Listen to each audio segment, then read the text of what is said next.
மானம் குறையும் இன்னு மாசு படியும் இன்னு வீணா கதை முடிஞ்சு போச்சு.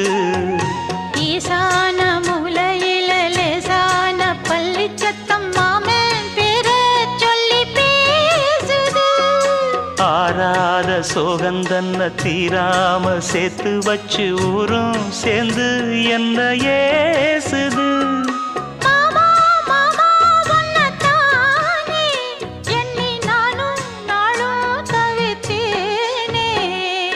கூண்டுக்குள்ள என்ன வச்சு கூடி நின்ன ஊற விட்டு கூண்டுக்குள்ள போனதென்ன கோலக்கிளியே.